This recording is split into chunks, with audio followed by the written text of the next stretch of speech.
we're trying to do to make this more efficient is one of our technical assistance agreements with self-help enterprises is, and they cover 8 counties, will include essentially a program for responding to the system level emergencies, so that it will streamline a number of things, like there won't have to be a separate agreement with the state water board. We're actually pretty fast about giving approvals in emergencies, but we still have to follow up with a funding agreement for the system to get reimbursement. So this will allow, with self-help, system can come to them and they can get the funding right away. We'll still have those conditions, though.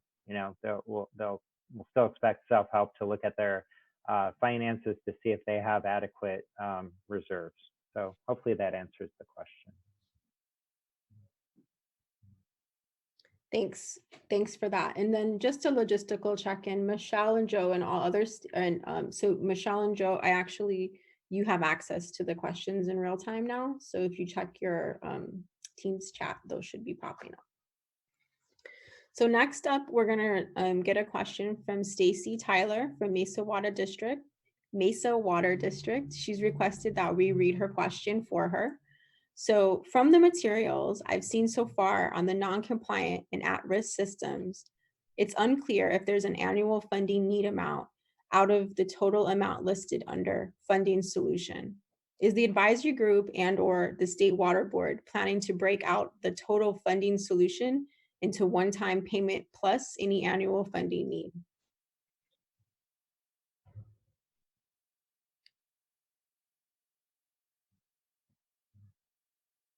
Oh, and Michelle, if you're talking, yeah, I just got it. Thank you. Got it. Cool. I guess the first thing to really dig into is that we are working on the needs, of the at-risk systems right now. So I don't think that we have a full comprehensive list yet of where we want to go. As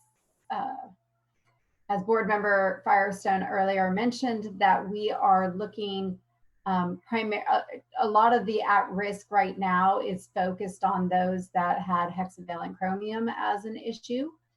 And so I'll let Joe speak to the funding, but just, from the needs analysis standpoint, we still have some work to do on developing comprehensive and I think getting the public input that we want on the at-risk list. And then as part of UCLA's continued effort, it will be to sort of cost that need.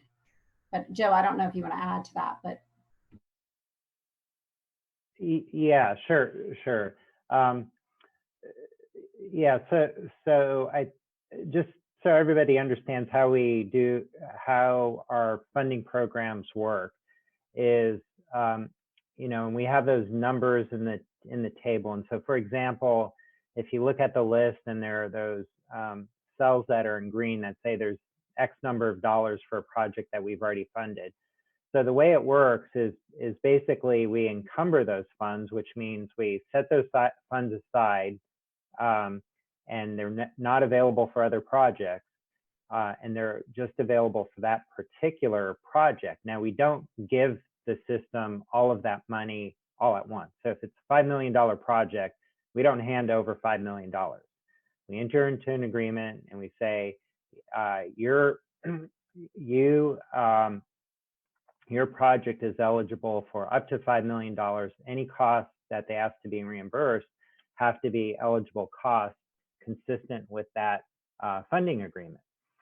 So the way this was worded, it kind of suggests that we'd be making one-time payments, and that's not really how it works.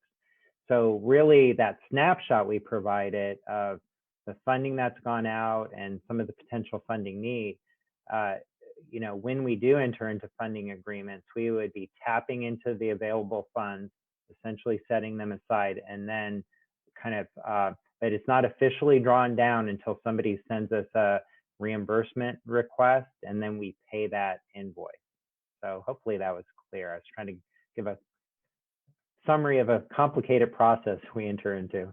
And I'll just add to that that I think at the advisory board or advisory groups feedback this morning, I heard similar questions around or feedback around thinking about how we communicate and make clear the timeline of funding and how you know, some of the construction funding, for example, is we just have that amount of funding and it's not renewed every year. So on the revenue side, there's different timelines. And then same with on the project side. So I think as Joe and Michelle were saying, it's complicated.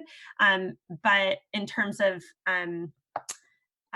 each of the projects and how to answer that question, but I also think we heard that the issue of timelines and recurring versus one-time disbursements or revenue sources is important to help clarify as we consider how to spend funds, at least, you know, especially in terms of how we lay out those needs and revenue sources. So I would take that. I think we've heard that feedback and we'll try to figure out how to communicate that complex issue.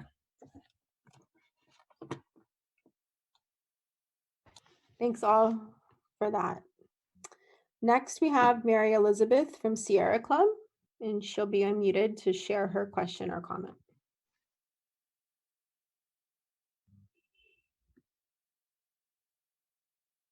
Don't forget, Mary, before you join us, please select the English down in the lower right-hand corner of your screen. Or not your English, your language.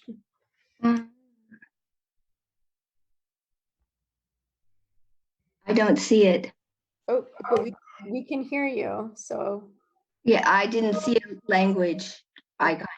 So basically my question is, so I'm over in San Joaquin County and we have a critically overdrafted basin with, you know, very limited outreach.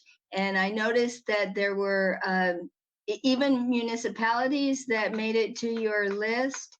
And also recently it has come out that drought contingency plan report, and some of our water systems are on that report as well.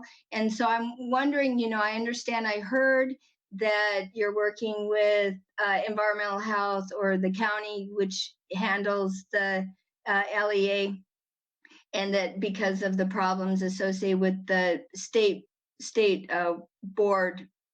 And but I don't know that there's much communication outside of that, you know, one-way, two-way flow. And I think that, you know, all of the integrated regional water management groups, you know, should be aware of this, because, you know, there's special fundings for DACs, and that all of the groundwater sustainability agencies that have those systems in there, that, you know, they need to be notified. And I'm really anxious, you know, and hopeful that your portal will be accessible to everyone, and that there may be some way to include other programs. So thank you. Thank you, Mary. Does anyone want to respond? Make sure to unmute yourselves too. Hi, this is Michelle Frederick. I wanted to thank you for your question. I appreciate that there is a lot going on, and we are definitely trying to coordinate between different groups. I was part of the CDAG group, which is the Drought Contingency Group, and we're also, within our Office of Research and Planning, we have a group that is looking at the sigmas and what water systems are being incorporated in that, and are they being incorporated. And I guess I would also like to be clear about, because you said the LPAs, so we are including the the community water systems that may fall under the county because they're less than 200 connections, those are still incorporated in our assessment. So I just wanted to make that clarification. We do, as the State Water Board, still have jurisdiction over those areas. There are just some counties in California where we have delegated that jurisdiction to the county. But yeah, so there will be coordination. I mean, right now our needs analysis based with UCLA, we looked at who was in a critical basin as one of the risk factors. But as we all develop and continue to go forward, it is our hope to bring in other risk analyses that are being done. So thank you. Yeah, and this is Joe. So yeah, we just talked to, we have regular coordination meetings with the Department of Water Resources, who oversees the Integrated Regional Water Management Program, and this topic came up, and they have a regular roundtable of the different IRWM regions. So I think there are about 50, 60 representatives from the regions that participate in that. And so we had offered and will be speaking at their next meeting to make sure that they're aware of what we're doing, and also talk about coordination, because certainly when we went down and talked to, like, the Coachella Valley Water District has he made good use of IRWM funds to do some regional planning around consolidation in the Mojave Water Agency. So certainly we want to take advantage of those IRWM efforts and build on them when we can.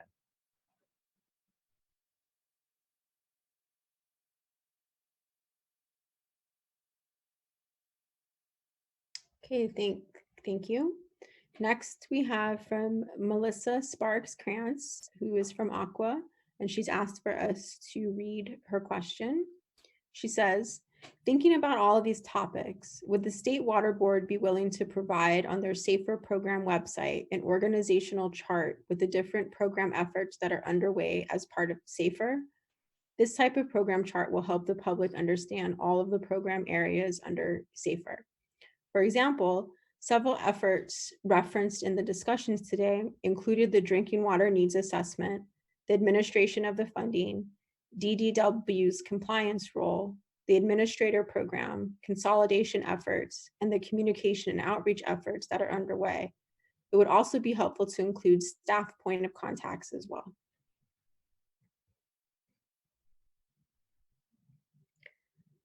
That might be something, Adriana? Yeah. Yeah, I think that's a great idea. Thank you, Melissa. And I think I really appreciate the thoughtfulness of what would be helpful in terms of how we're sharing information. And then for all of you who are joining us on the call, I think we always welcome opportunities for us to continue making that website useful, right? And making sure that we're using these spaces as a way to share information between each other. So that's really great suggestion. Great, thank you. And I do want to add to that as well that current website that we have up is our 2.0, so it is immensely improved from the last one that we had, and we can only get better from here. So it's really great to have feedback, and you can always email us at the safer@waterboards.ca.gov address with any time about anything and suggestions that you have for the email or for the website.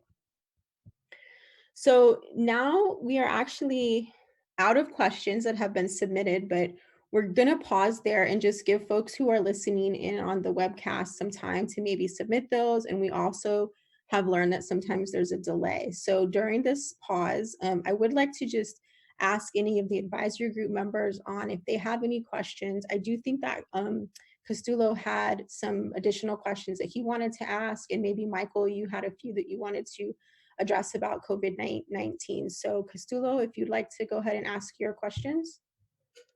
Yes, thank you. I think it touches on a lot of the other questions that were asked, but my question and my comment question was, that I found the April 17th webinar extremely beneficial. I got a real sense of being educated on what the tools are that are driving the SB 200 policy and how they were developed. And so my question was whether there was similar webinars planned in the future that that could continue to educate us on how those tools were put together. I think it's important for us to understand what went into them so that we have a sense of what their pros and cons are as it relates to how they represent our individual regions across the state. And so one of the things that I wanted to know was how can we improve on the tools? Who do we need to connect to make those recommendations? For example, I'm concerned that the drinking water tool may be limited in identifying domestic well communities if the tools assuming that all communities within the community water system boundary are served by the community water system. Local water agencies and nonprofits across the state have performed their own needs analysis in their communities. They might not have been captured in these various tools developed to identify domestic well communities. How can these local agencies and nonprofits provide additional data to you? And I think it kind of ties into a lot of the other questions. I will take that. Thank you. I'm glad that you enjoyed the April 17th webinar. And so thank you for participating in that. And I will share that with our staff. In terms of, at least for on our end on the needs analysis, we do anticipate having additional webcasts. You know, some of those will be identifying risk factors. You know, there'll probably be another one this summer and then later in the fall or early winter. But definitely we want to dig in more on identifying risk factors and get more input on that. We've also talked about thresholds, making sure that we're getting everyone's, getting a good sense of that and what people want to see. We've also talked about there's an affordability piece that needs more outreach. So we are definitely in the process right now of trying to schedule those and think those through and how to best obtain input and educate people. I would say with respect to your point about boundaries and other information that people are working on, I mean, we are trying to incorporate everything we know about, but if there are things that we don't know about, we would, you know, I would love to hear about it. So you know, people can send information to the saferwaterboards.ca.gov and we will reach out to them if there are places where we don't have data. I will say that our needs analysis group is also very focused right now on correcting boundaries in our boundary layers so that we can get those in a place where we're really comfortable using them and have a better sense of them. So so, I mean, those are some of the things that maybe are happening behind the scenes that people don't realize. I hope that helps answer.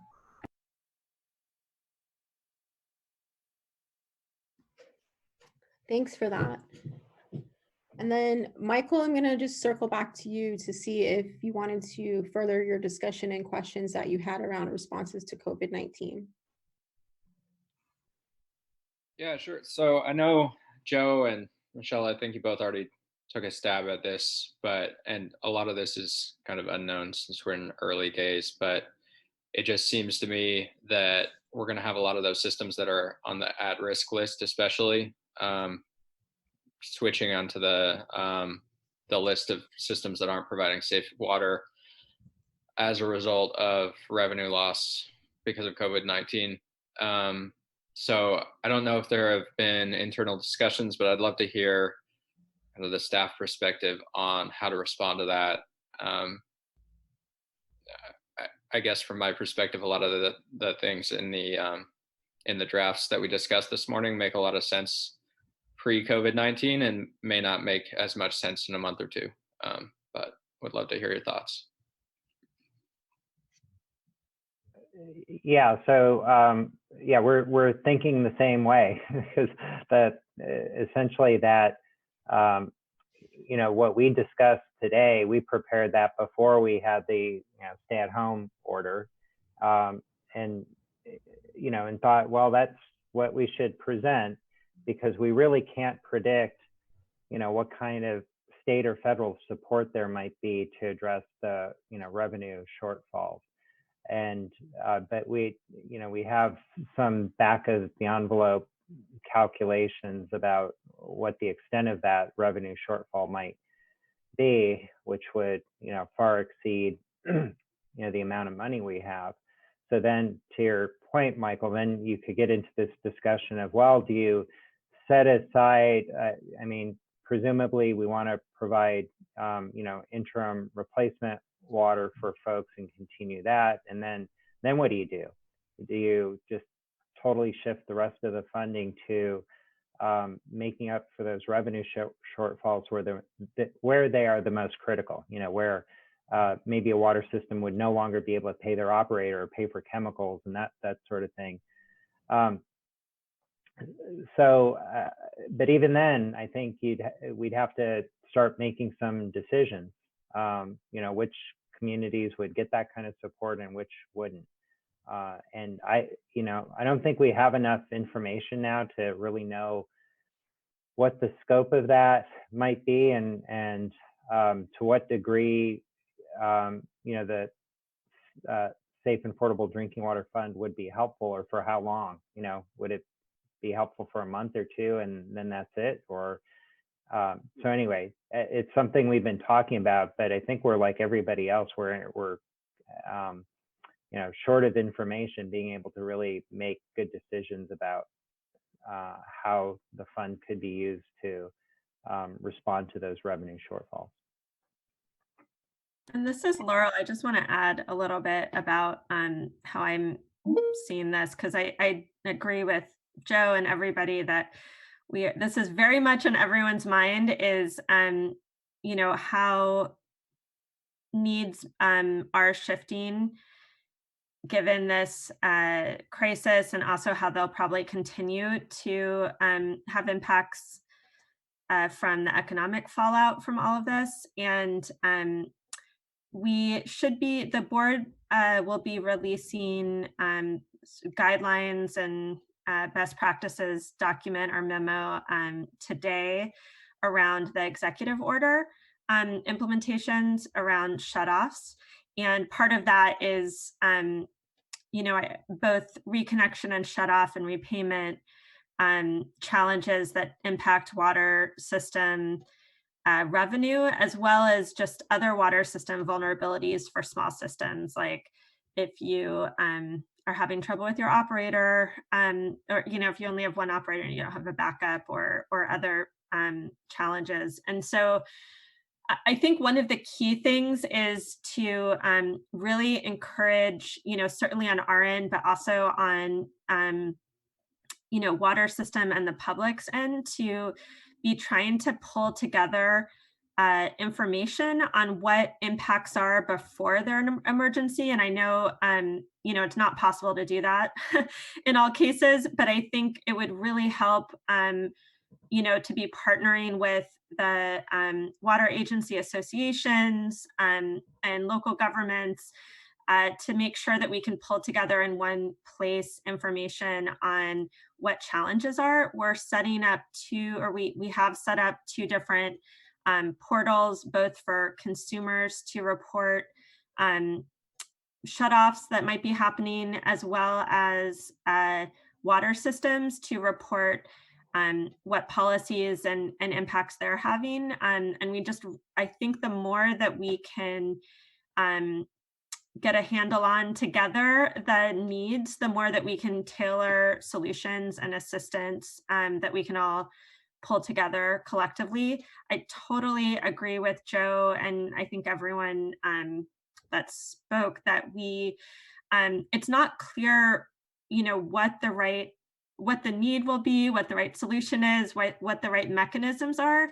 I think we also know that the current funding will not be enough to address this emergency, just like it isn't enough to address really, you know, wildfires or drought or many of the other emergencies we have in this state. And so we're really want to be working together with stakeholders to make sure that we're bringing in emergency funding from, federal and state and FEMA and other emergency funds, and any stimulus packages that may pass, and that they're tailored to actually solve these problems. So I think it's going to take concerted, coordinated work to try to make sure that those are tailored to the actual needs on the ground. And we are hoping that this effort, both with the executive order and the SAFER program, can help be a central place to pull some of that together and be able to both collect and synthesize and then assist communities with those different needs. So that the issues around the executive order, I think we mentioned this this morning, that memo or guidelines should be released today and then will be discussed under the COVID-19 update at the Water Board's meeting on Tuesday, which is also when these items will be the same day in the same board meeting that these items will be discussed. So it's a different agenda item, but I just encourage folks that are interested in engaging on shut off and reissuance and the executive order implementation to join us for that, and feel free to provide public comment on that issue for that item on Tuesday. And then of course, engage with us outside of the board meeting as well. We really need all the suggestions and engagement we can get to try to make this work for California. Thank you, Board Member Firestone, for that. We have a few other advisory group members on. We just want to give some space here for anyone else that would like to share any questions or comments. I think we have Horacio, Sergio. Anyone else? Amanda, we just got a couple more questions too coming through that I'm going to send to you. Okay, got it. Thanks. Horacio and Sergio, do you want to share anything or have any questions? I think Katie is on. Just want to use this time if you have any comments. Yep, Horacio? Yes. How do we gonna make sure that communities gonna get the funds when they need it? Because in the past, some communities needed money to get the project going, and they don't have funds, they don't have reserves. Is there any way that the money can be ready when they need it, instead of just reporting that these expenses were done and wait for 2 months, 3 months? Is it possible that money can be in a bank that people can get access to it quick?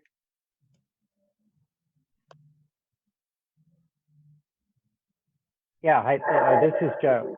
Oh, somebody's got, there we go. So that's one of, we've heard that feedback from a number of folks, and our board will be taking up the drinking water SRF intended use plan, which also serves as the guidelines for Proposition 1 and Proposition 68. And as part of that, they'll, staff are proposing that there be consideration for setting up an advance payment program. We have a lot of hesitancy around that because it becomes a kind of accounting tracking nightmare in a lot of ways. You're keeping two sets of books in terms of how much you've given out already and then what's being charged against that. So I think we'll proceed with caution, but it is something that we're looking at doing. But the Safe and Affordable Drinking Water Fund, the statute doesn't allow for any sort of advance payment, but the Propositions 1 and 68 do allow for that with some limitations. The other thing is we do already allow we do pay for where a water system has to take out a bridge loan when they're waiting for payments from us. So we do pay for expenses related to that. You know, we're looking at, again, one of the programs we're looking at with self-help is to set up that sort of a revolving loan fund to help with the cash flow issue. I might just add too that one of the things that I have seen our Division of Financial Assistance do in the past few years, which has been really helpful for the small water systems that I've worked with, is where they're doing technical assistance instead of planning. Instead of submitting a planning application where you may have to do some sort of engineering assessment before the planning, as part of the planning application. And so people have to have money up front to be able to do that. Through some of our technical assistance providers now, they've been able to incorporate all the planning in there. I don't know, Joe, if you want to speak to that more, but it's been something that I've seen really to be really useful.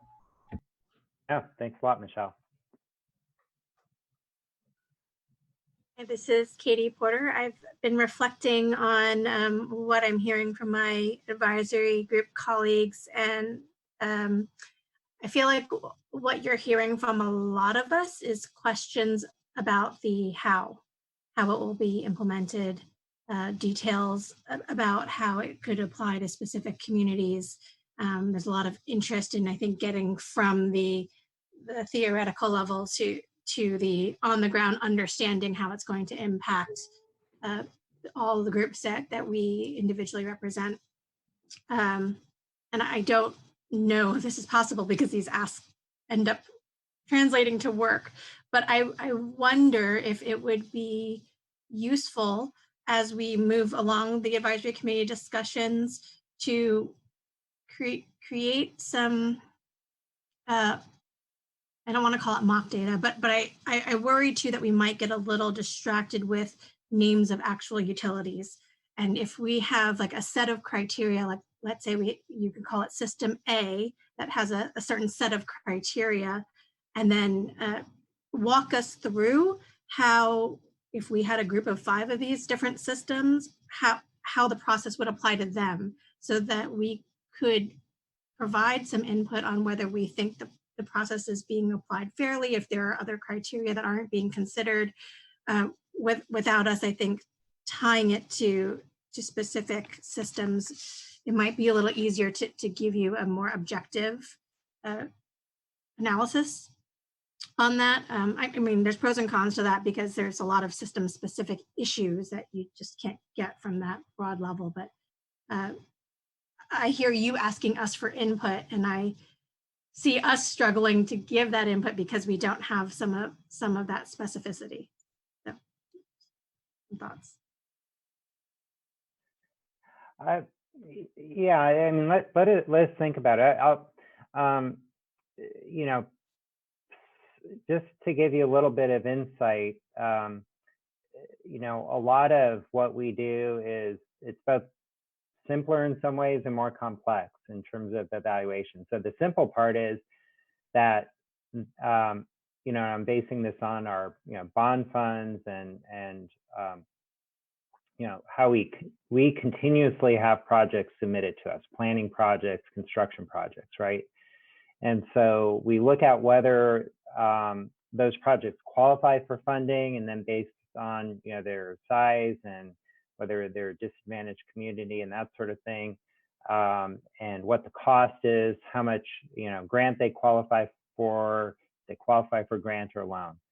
But then a lot of it is, are they ready to go? Are they ready to proceed? Because I think historically, you know, what happened, especially at CDPH, is when you start doing a lot of prioritization and holding funding for only certain types of projects, if those projects aren't coming through, you end up having a lot of money that's just kind of sitting there, right? And so part of the simplicity is it ready to go? Is the project ready to go, right? I mean, you can look at, does it qualify for the funding, and is it ready to go?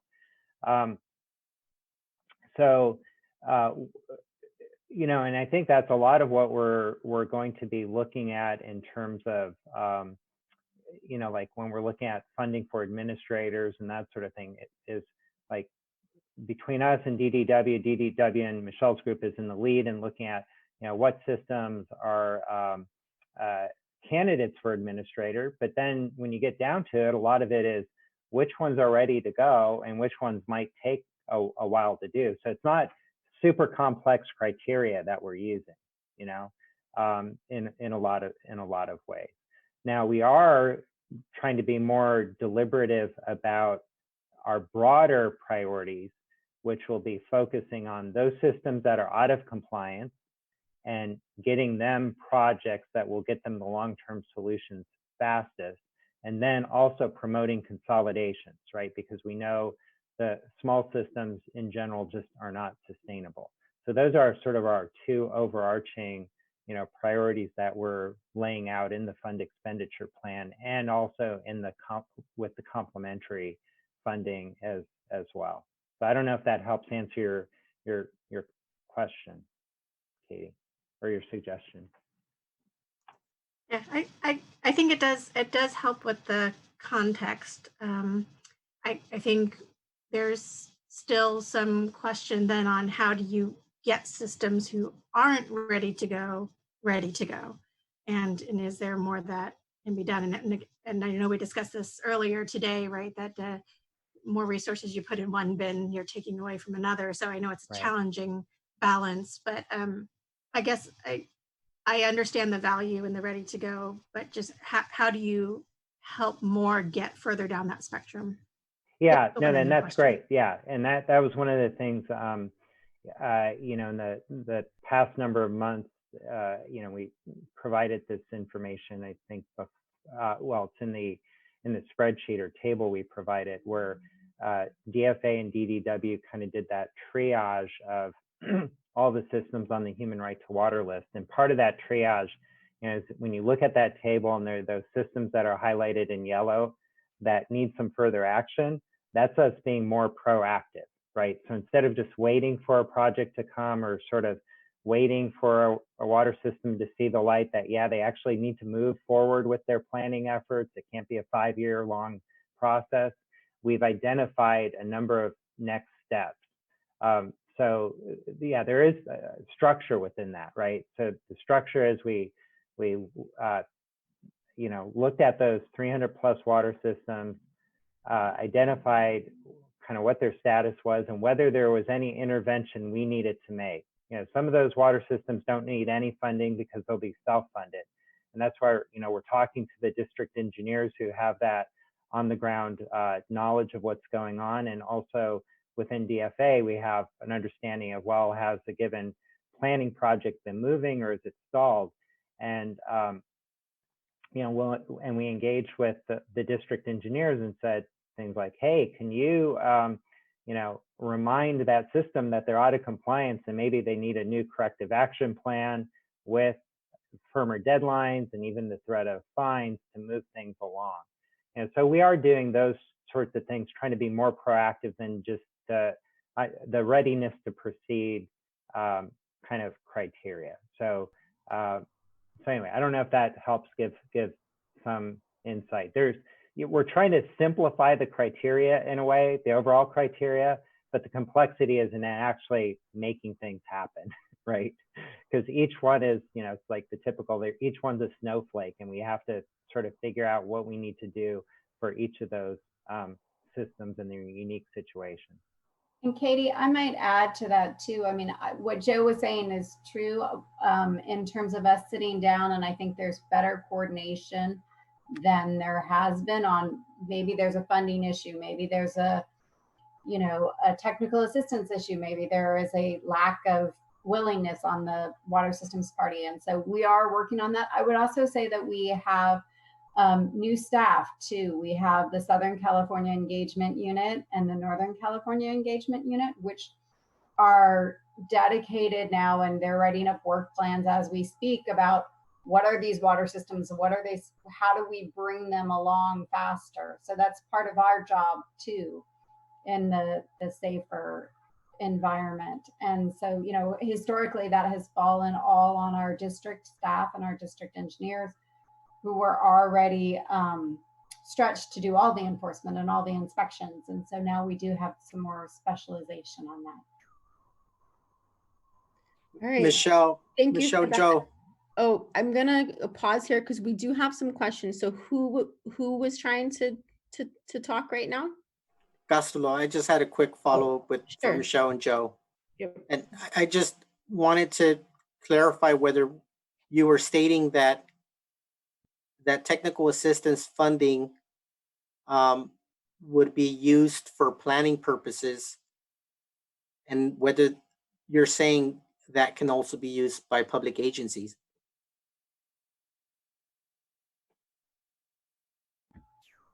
Joe, I'll let you take that. Yes, yeah. So you're asking for the technical assistance, if there's a public agency that wants to do some planning, can they tap into that, to the technical assistance? So the answer is yes. A lot of times though, what we're finding is a technical agency doesn't want to have a third party overseeing or in charge of the planning that's associated with their project.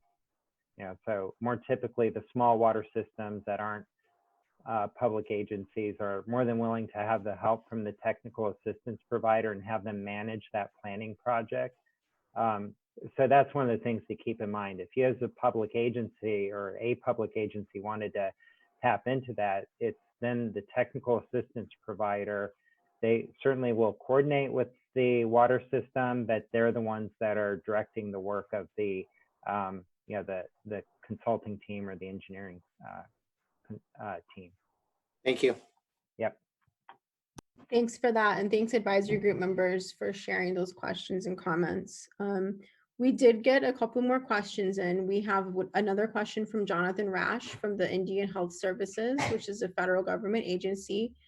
He's asked us to read his questions for him. His first question is, do you have an update on outreach to tribes to see if they would be willing to share information about their water systems with the water boards in order to participate in the SAFER program? Have the tribes been formally contacted about this yet?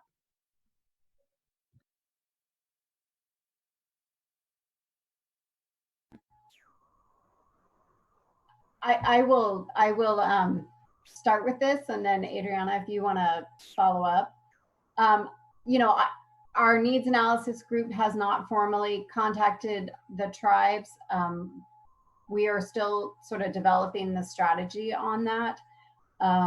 But we are aware from contacts with EPA which of those tribal systems are not in compliance. So as we are looking and developing our work plans for our engagement folks, we are including those as, you know, probably the highest level of and most significant areas where we would do outreach.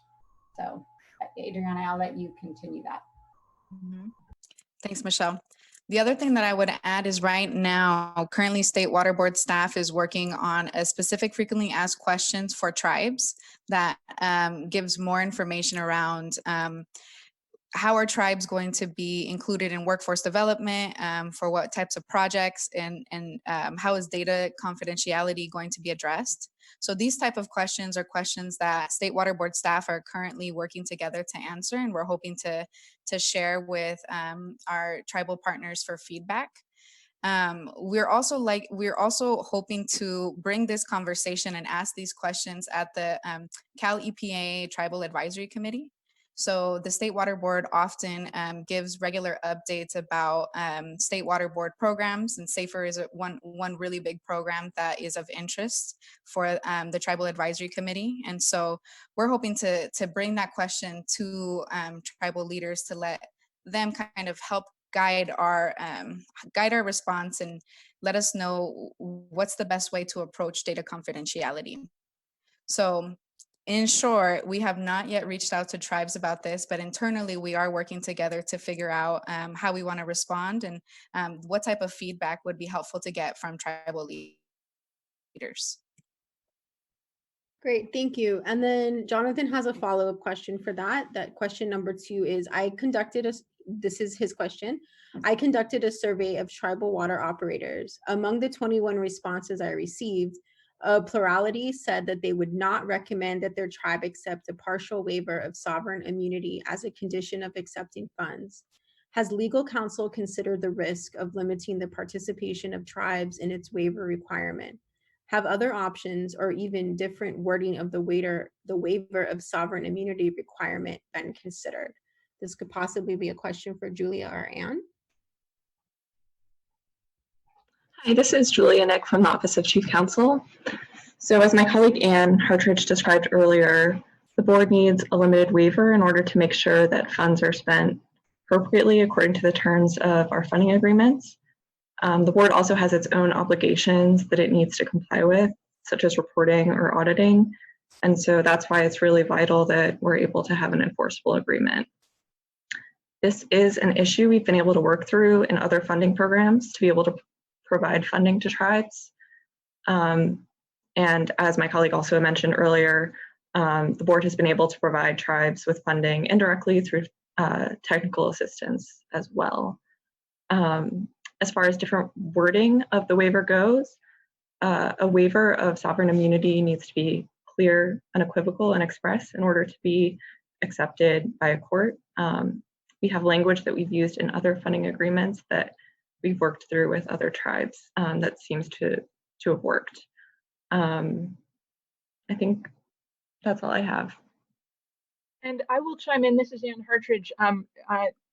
One of the things that we did in trying to address this is we reached out to some of the other state agencies. We reached out to basically all of the other state agencies we could find within a limited period of doing this survey, and gathered together language that they had used and that was acceptable for their programs. And by and large, it was very similar to the language that we have got. And so if there's other language out there that folks have got that hits these points that Julia just mentioned, that it's clear and unequivocal, we'd be happy to take a look at it. But I think one of the things, as has been pointed out, that's a challenge for us is because there are so many different tribes, so many different rules, it's really going to be up to it'll be important for each agreement that we enter into to be actually applicable to that tribe and have an actually legally effective limited waiver for that particular agreement. And so in order for us to have an enforceable agreement and in order for us to be able to meet our own obligations, it's so far this is sort of what exists out there that works from a legal perspective. Thanks for that, Anne. Anyone else want to comment on that? All right, thanks. We have one final question from, sorry, my screen just blinked, from Ryan Ohakian, and he's a legislative and regulatory affairs manager. And he was asking, saying that Board Member Firestone mentioned that the best practice guidelines will be coming out today. Where will we be able to access those? So Board Member Firestone had to jump off at 3:30, but before she left, she did say that those can be found in an update on our homepage, and they will also be sent out via Lyris at a later today or tomorrow. And then we can send the actual link to the document. If you go to waterboards.ca.gov, and it's backspace resources, backspace COVID-19 updates. And then there should be on that page, the link there. So that's posted, but they will also be sent out later today through the Lyris. Those are the last. There was one more that just came in. I just saw one more. Thanks, Jessica. Yep. We're doing this in real time here. Thank you. So the last one was a comment from Laura Rosenberg Hader, and she's the Secretary of Fresno's Against Fracking. Hi, Laura. It's good to see you on here. What are the locations of the 17 water connections in Kern County that had violations or exceedances for uranium? Are they near the 24 oil wells that are receiving permits to frack? Fracking fluids could bring out more radioactive isotopes from the aquifer sediment, as happened in Lost Hills and South Belridge. Most of Kern County is disadvantaged with high cumulative exposure to pollutants. Does anybody want to talk about those? I guess I just would say that without looking at maps and things like that, I couldn't say that off the top of my head, but I mean, we can certainly get a response and respond to her on that. Great. Okay. Thanks for that. Well, that was the last question that we had from members of the public. We were due to wrap up here at 3:30. We said that we would stay on till 4. So I just want to give one more opportunity to anyone on the call or on the call right now that's an advisory group member. If you have anything else you didn't get a chance to say. I think we have some folks on here. Is Dawn still on? If anybody else wants to say, and anyone else that I've missed, just want to give you one last opportunity. Yes, this is Sergio. May I just say, I think at this point, we have done an incredible progress on the discussion of the different alternatives that we're going to have for this funding allocation and some proposed projects, and it has been incredible. I believe that we should be start preparing ourselves to see how can we find a more expedited way to go through the process of all the package. I'm referring to the general, the technical, the environmental, and the financial packages. So these funding allocations can definitely be deployed as soon as possible. And I am in agreement with Joe, because sometimes, projects are not ready to move on, but I believe that there are some projects that will be rather pushed along so that those investments can actually happen in a more expedited way. So for that, I think that we need to explore possibilities from the different programs that are there. What can we do to actually to have a more ministerial approval, more expedited to secure the funding and start actually delivering those projects? That will be the next major task, to make an analysis about the existing process and how can we improve that. And that goes all the way from submitting a planning application or a construction application, going to the whole packages, but at the same time, how can we also resolve still pending issues with the timing of reimbursement, because that has been a critical thing that is part of the challenges that we have in trying to get the resources as quickly as needed to be deployed to respond to the communities.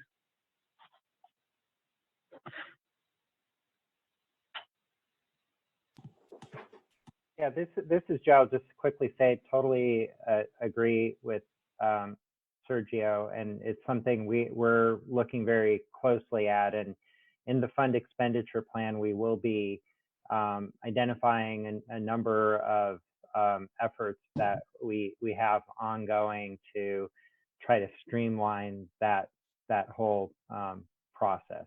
So we're definitely aligned with you and are open to any suggestions you might have as well. But we've got a number of initiatives going, and one of the other things, just as a heads up, during this crisis, one of the things we've been trying to do, of course, is keep as many people at home as we possibly can, but we still have to have hard copy signatures on a number of things. And so we're looking at working on ways to go to more electronic processing, including electronic processing of invoices too. So hopefully some of those initiatives will be able to continue even after this current emergency abates. Thank you. Any other advisory group members? David, I see you're on. Any comments or questions?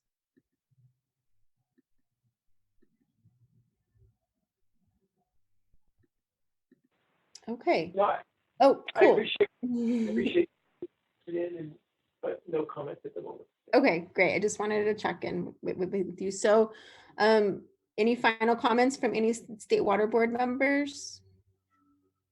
Any questions you want to ask each other? We talk to each other all the time.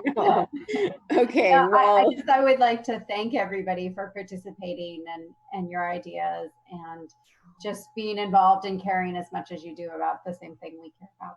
So thank you all for being here. Thank you, Michelle. I also want to thank all the OPP staff team members that are working behind the scenes. Jessica and Jonalyn have been queuing up questions and getting things through. So thank you so much for that. And to other water board staff too for being on multiple threads with us today to coordinate this. So I'm going to give it back to our awesome OPP director, Adriana, to close us out. Awesome. Thank you all so much for your thoughtful questions and your comments and for your active participation, both during today's question and answer session and also during our advisory group meeting this morning. If you have any further questions or comments that come up even after this meeting, this is just a reminder that this is not the end of our conversation, that we welcome feedback and comments throughout this process. So one quick reminder for another opportunity for you to share your thoughts and learn more about the SAFER program is this Tuesday on May 5th, the State Water Board will be having a board workshop on the fund expenditure plan. So if you'd like to participate, there's more information on the Cali PA website. On this same day, Tuesday, May 5th, the State Water Board is also going to be adopting the fund expenditure policy. In addition to adopting the fund expenditure policy, this is also the board meeting where the State Water Board will be discussing the executive order on water shutoffs. So it's going to be a big Tuesday, and your comments and your feedback are always appreciated. So we hope to see you there. One other last reminder before we wrap up is that our new website is up to date. So that's waterboards.ca.gov/safer. So please let us know how we can continue improving. So once again, thank you all so much for joining, and we hope to see you soon. Have a good day.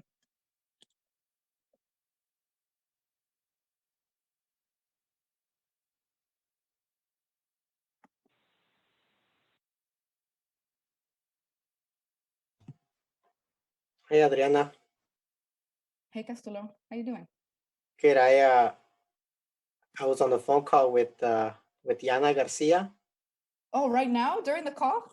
No, like during the break, like at 1. Oh, okay. And she had a lot of wonderful things to